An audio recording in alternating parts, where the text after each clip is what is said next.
The Bronx has changed in terms of nature, and I was glad to see how we as people are caring a little bit more about our community. When taking pictures of nature, I noticed that there were multiple plants and trees in one spot rather than back then when they had it all over the place because everything was burning down. The murals are also nice and they are recognized by tourists. In my neighborhood, I see poverty and drugs. I see more homeless people walking around the streets. It also reeks of marijuana, hookah, cigars, and cigarettes.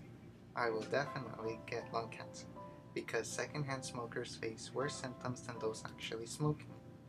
What I want to change in my community is the security of these drugs. If it really is illegal, how is there such a widespread of it and such easy access? The graffiti I see in the Bronx has different meaning because there was two graffiti artists showing two different point of view.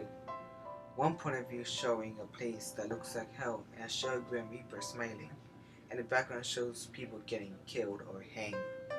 The other point of view shows a place that is sad and the clown sad, and the background shows people sad and looks like they lost someone important or they lost their job.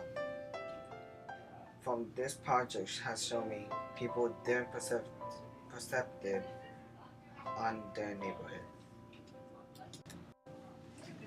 From the documentary and trip, the Bronx has gone through lots of changes.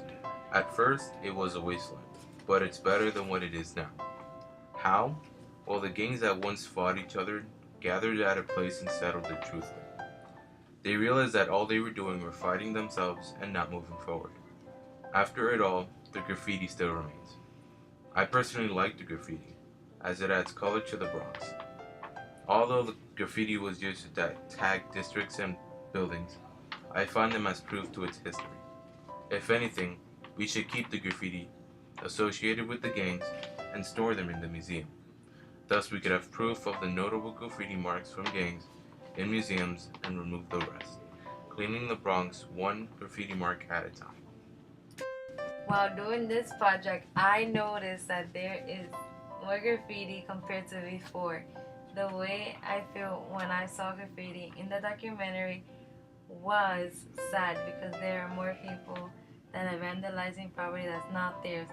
Now there are more graffiti on buildings and on trains. I don't like that because it could send the wrong message.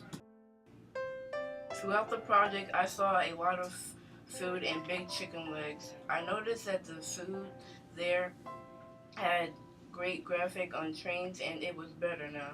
They had buildings that were torn up and old cars because there used to be a lot of fires. In Italy, there was a big sandwich that was called a chump sandwich. I'm from 961 Home Street. When I was taking pictures of the Bronx, I realized that the Bronx looks better than it did back then.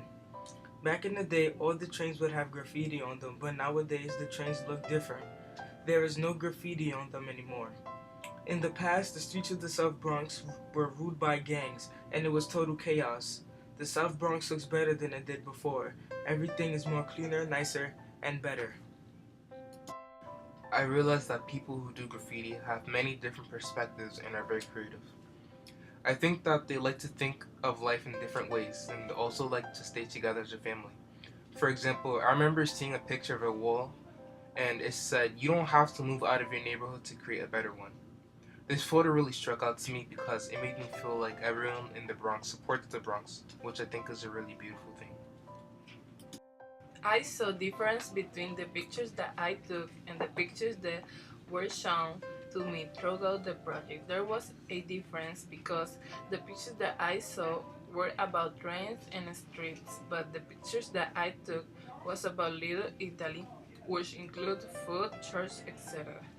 So, in the Bronx there are many ugly places, but there are some beautiful places such as murals that has cultural meaning representing freedom and power.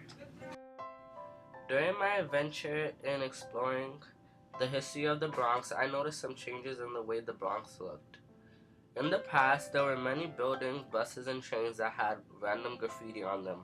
There were rarely any with meaningful messages, and many of them were considered vandalism. Now, in the present, graffiti is considered one of the greatest forms of art. Some forms of graffiti are still considered vandalism, but more and more graffiti artists are being hired to put their art on sides of buildings or being displayed in museums and art galleries. Graffiti has had a great impact on the history of the Bronx and its culture. The things I see around me in the Bronx are different from the 1970s. Today, there's less gang violence in the Bronx. Gang wars has also calmed down when it comes to gun violence. There's also less graffiti now than before, but at least now graffiti that I see in the Bronx actually has a meaning reflecting to the problems of today.